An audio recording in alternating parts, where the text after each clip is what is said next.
Et j'invite sur scène Aurélie Javel qui va, en fait, on va avec elle rediscuter un petit peu ce qui a été dit tout ce matin. Aurélie, vous êtes ethnologue. Hop, un micro rouge. Vous êtes ethnologue à l'Institut Agro Montpellier. Vos thèmes de recherche, rapidement, qu'on comprenne d'où vous parlez. Oui. En fait, donc je suis ethnologue. En fait, moi, je travaille sur les relations, enfin les relations multispécifiques. Donc, en collant le micro contre le menton. Voilà. Ça veut dire en fait que je m'intéresse aux relations que peuvent établir les différents agriculteurs, principalement des maraîchers, avec ce qu'on peut appeler aussi les non-humains ou les plus qu'humains, c'est-à-dire les animaux, les végétaux, les minéraux, mais aussi les processus, les différentes énergies qu'il y a sur la ferme et comment ils composent en fait avec ces éléments naturels dans la production. Donc ça rejoint un petit peu ce qui a été dit tout à l'heure avec le réensauvagement, avec Morisot qui parle de diplomatie. C'est aussi ce que j'appelle une agriculture diplomatique, c'est-à-dire comment on compose avec ce que savent faire ces animaux, ces végétaux et ces différents éléments. Alors je sais que par rapport, juste après la présentation de Philippe Barret, ça fait un peu planant et un peu naïf. Mais il y a quand même des agriculteurs qui se posent ces questions-là, et en fait ça rejoint, alors j'insiste un petit peu, je prolonge un petit peu, ça rejoint en fait des questionnements sur le faire avec en agroécologie, où on demande de faire avec, mais voilà, allez-y. Plutôt que faire contre. Plutôt que de faire contre, mais qu'est-ce que ça veut dire le faire avec en termes de pratique? Et moi ce qui m'intéresse, alors c'est les mots, c'est effectivement aussi ce qu'il y a derrière les pratiques, c'est-à-dire les supposés, les présupposés culturels, sociologique qu'il y a en fait et qui porte ces différentes pratiques, et notamment la posture que l'humain peut avoir en fait par rapport à ce qu'on peut aussi appeler la nature, avec, là aussi c'est très mou comme concept, et c'est-à-dire est-ce qu'il se met en position de supériorité, est-ce qu'il est se sent séparé de la nature, est-ce qu'il se sent en position de supériorité donc pour contrôler des objets, ou est-ce qu'il est dans une posture de dialogue, de diplomatie, là encore, c'est-à-dire de co-construction avec des entités que là on peut appeler des partenaires, mais au sens plein du terme.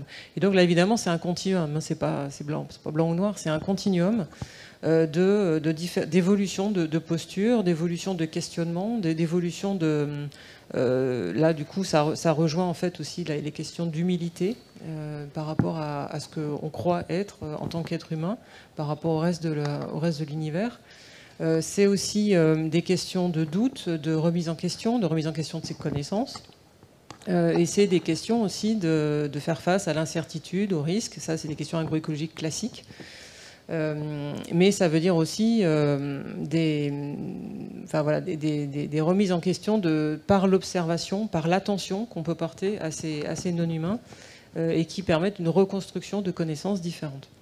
Une réaction du coup à chaud sur chacune des présentations qui a été faite au travers de ce prisme? Non, en fait, c'est des questions que j'aimerais proposer à chacun des intervenants. Oui, une réaction sous la forme de questions. Voilà, pardon. donc est-ce que du coup on peut leur demander de venir? Ben oui, oui, allez. Voilà. Les intervenants, vous êtes revenus réinvités sur scène pour venir répondre aux questions, aux interrogations qu'aura pour vous Aurélie.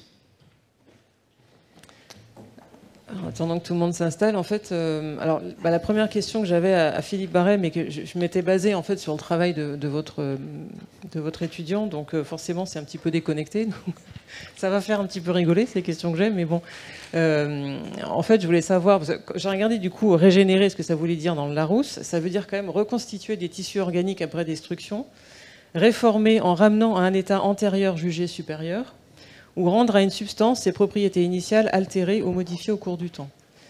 Donc moi, ce qui m'interroge déjà, c'est l'implicite qu'il y a dans ce mot régénérer, comme quoi avant c'était mieux. Alors déjà, il faudrait savoir ce que c'est avant. Alors, bon, maintenant on a compris que les acteurs se sont peut-être pas trop posé la question d'étalonner cet avant. Mais il y a quand même toute l'idéalisation avec un système normatif qu'il y a derrière, ou comme quoi il faudrait retourner à cet avant parce que c'était forcément mieux. Donc ça interroge, mais bon, voilà, on a cru comprendre que c'était pas tellement leur préoccupation. Moi, j'avais des questions aussi en termes d'identité. Est-ce que c'est une question d'identité après laquelle courent ces acteurs? Mais bon, là, j'ai l'impression aussi que c'est sur une question de capitalisme. Et puis, ma question naïve, c'est est-ce que ces acteurs, est-ce qu'ils s'interrogent sur leur relation et leur posture d'humain par rapport aux non-humains? Donc, en agriculture régénératrice, je ne sais pas, parce qu'il y en a qui parlent d'imiter la nature. Et donc, c'est par cette imitation de la nature que j'ouvre à l'agroécologie plus largement.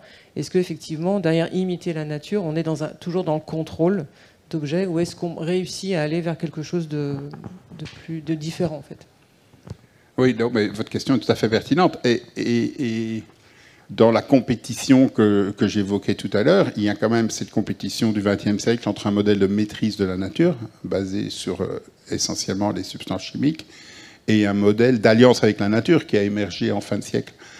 Et l'idée d'agriculture régénératrice, elle est tout à fait cohérente avec une vision de la nature basée sur l'alliance. Et donc, en fait, l'approche que nous, scientifiques, on appelle l'approche basée sur les écosystèmes, où il n'y a pas de distinction forte entre les biotopes et les biocénoses, où en fait, la nature, il y a des mécanismes d'autorégulation, etc. Donc ça, c'est quand même les racines profondes de l'agriculture régénératrice. Et en ce sens-là, il y a une cohérence parfaite avec l'agroécologie. Donc le problème, c'est le récit. Le problème, c'est le récit qu'on en a fait après, parce que le récit, il est passé du régénératrice à la régénératif, et c'est-à-dire de présenter ça comme un outil qui permettrait de réparer les dégâts du XXe siècle. Mais là, en fait, ce n'est pas un outil pour réparer qu'on a besoin, c'est un changement de trajectoire. Et donc, présenter un outil pour réparer, on reste dans une logique de maîtrise, on reste dans une logique, l'homme va réparer ce qu'il a cassé. Alors que ce que l'agroécologie demande, c'est un changement de trajectoire basé sur une vision, qui est une vision d'alliance avec la nature, qui est cette vision qui a existé puis qui a disparu, qui est revenue. En ce sens-là, en termes de vision, je pense qu'il y a des ancrages dans le passé. En termes de pratique, moi, je suis pour une modernisation des pratiques et pour des pratiques qui ne soient pas un retour au passé, etc. Le passé des agriculteurs, il était extrêmement pénible et invivable. Et donc, il faut arrêter d'idéaliser des agriculteurs qui étaient heureux dans les années 30-40. Hein. C'est n'importe quoi. En fait, c'était horrible d'être agriculteur. Donc, voilà. Donc, il y a quelque chose à réfléchir. En termes d'identification, là, vraiment, je reviens sur ce mot que j'ai utilisé. C'est très malheureux parce qu'il y a eu un kidnapping d'un concept par des acteurs qui, pour moi, ne sont pas bienveillants, alors qu'il y avait une possibilité que ce concept évolue dans de la co-construction, dans de la bienveillance, dans une construction, comme vous l'appréciez sans doute, et que moi aussi. Mais là, c'est foutu, quoi. Là, oui, c'est foutu. Et donc, pour moi, il faut laisser ça au bord de la route. Comment ? Certains acteurs sont quand même peut-être de bonne foi, même s'ils se trompent d'après... Alors là, le paradoxe... Mais en fait, ça n'appelait pas de réponse, pardon. Mais si, quand même, une demi-seconde là-dessus. Parce que j'ai été en contact, notamment avec des personnes très haut placées chez Danone, et ils étaient de bonne foi. Sauf qu'ils me parlaient du bec et loin, je ne sais pas si vous connaissez l'expérience permacole du bec et loin, alors qu'eux gèrent le système laitier mondial. Et donc, leur bonne foi était ancrée dans des anecdotes. Et donc, moi, les bonnes foi ancrées dans des anecdotes alors qu'on gère le système laitier mondial, ça pose problème. Donc, attention, la bonne foi ne justifie pas tout. Une autre question pour un autre intervenant. Oui, je sais pas quel ordre, à Brice Lemaire, là, sur le réensauvagement de la ferme. Alors, forcément, c'est un concept qui me parle beaucoup et qui m'intéresse parce qu'effectivement, le fait de la volonté de ne pas tout comprendre, de ne pas maîtriser est au cœur du faire avec. Alors évidemment, on court après le temps, donc je vais faire bref. Vous avez donné un exemple, une illustration en fait de l'agriculture diplomatique, là, avec l'exemple du Carpo, là où justement. Mais j'avais une autre question. Où est le sauvage en fait? Alors, vous avez parlé d'espèces non domestiquées. Alors là, pareil, le gradient, on est quelque part sur le gradient, hein, mais c'est pas binaire. Mais vous avez parlé d'espèces non cultivées, de nichoirs, de reptiles, de comptage de biodiversité. Mais est-ce que, alors là je fais un clin d'œil à Aurélie Mettet, le radis en plein champ, est-ce qu'il peut avoir une part sauvage en fait? Et toutes les espèces cultivées, est-ce qu'elles ont leur part sauvage? C'est vous la philosophe. Ethnologue. En collant le micro quand on entend. Peut-être pas le radis, quoique en fait...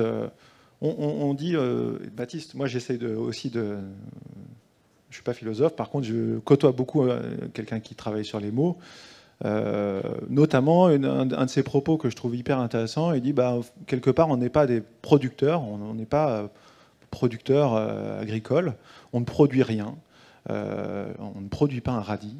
Le radis, il existe, il a été amélioré, transformé, etc. depuis des millénaires ou des centaines d'années. Je ne sais pas pour le radis, j'y connais rien, radis.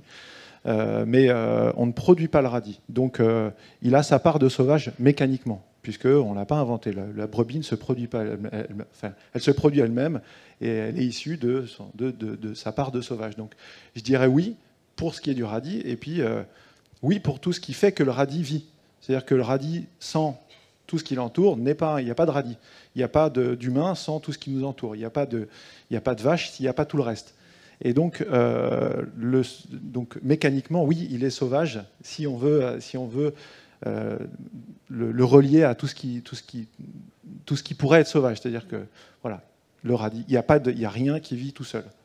Et est-ce que du coup, il y a des choix sur les fermes sur lesquelles vous travaillez, sur les variétés utilisées Oui, sans être dogmatique. C'est-à-dire que voilà, l'idée c'est pas d'être dogmatique sur ce qu'il faut faire, ce qu'il faut pas faire. Ça appartient à chacun.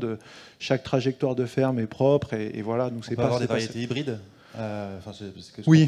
Enfin, c'est pas à moi de répondre à ça. En fait, moi je trouve ça passionnant, mais je pense qu'il faut pas forcément se perdre là-dedans. En tout cas, pas que se perdre là-dedans.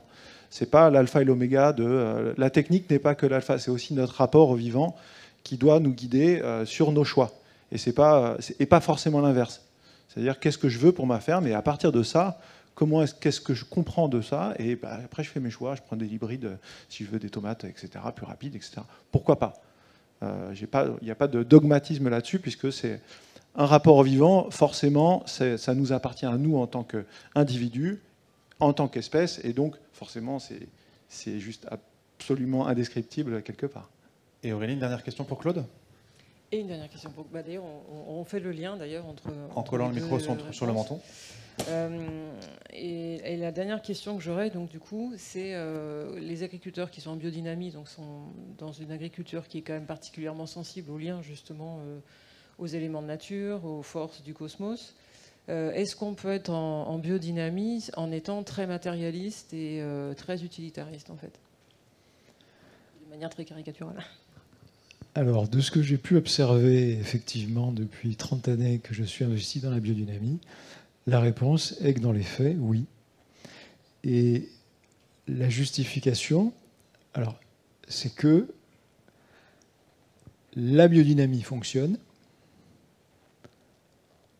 On a des difficultés à se saisir de la justification des gestes et de la justification de la pratique, parce que ça demande beaucoup de temps. Moi, ça fait 30 ans que j'y suis et je commence à peine à distinguer justement ce qui fait la biodynamie du reste. Mais dans les faits, oui, il y a des biodynamistes qui peuvent être matérialistes parce que la biodynamie fonctionne et que l'on sait que la pratiquer dès la première année, une première préparation qu'on va appeler la silice de corne sur une vigne va vous métamorphoser un vin. Et un vin qui était dégusté dans un salon et qui ne produisait pas grand effet, eh bien, rien qu'au terme d'une première pulvérisation de 5 grammes de silice de corne, a un effet très important sur la perception gustative de ce vin. Donc oui, il y a des biodynamistes et alors, du coup, que je dirais opportunistes. Voilà. Mais alors, quelles sont les conséquences de ça pour la biodynamie, parce que ça me fait penser en fait aux anthropologues qui vont dans d'autres cultures et qui ramènent des boîtes à outils, enfin des outils mais déconnectés du reste. Est-ce que... Alors, il y a deux types de conséquences. Il y a des conséquences favorables qui font que tel grand domaine, et je ne citerai pas les noms, mais voilà, j'ai eu la chance par mon activité de pénétrer dans des lieux où ni par ma naissance ni par ma formation, j'aurais pu y rentrer. Ils sont en biodynamie, mais ils ne communiquent pas dessus pour les raisons que je vous ai expliquées. Donc, et certains le font. On peut imaginer aussi l'inverse, que certains le fassent juste pour accéder à un marché parce qu'ils répondent à un cahier des charges. Parce qu'il y a des effets. Ouais. Mais il y a des conséquences qui sont favorables parce qu'on parle de la biodynamie. Et après, il y a des conséquences négatives qui sont que quand on prend de l'eau à une fontaine, il faut se préoccuper aussi d'où elle vient. Si on se coupe, si on n'entretient que le déversoir et qu'on n'entretient absolument pas la source, ça finit par s'altérer et ça finit par s'éteindre. Donc voilà. Merci pour ces prolongements, ces réactions à vos exposés initiaux. On les applaudit, évidemment. Encore une fois, d'avoir joué le jeu de l'exercice pas facile. Merci, ça a rajouté une couche d'intelligence à nos discussions. On va faire une très courte pause. On a accumulé un petit peu de retard. Et il est 11h20. On se retrouve à 11h30 en salle au plus tard pour continuer nos échanges. Merci beaucoup et à tout de suite.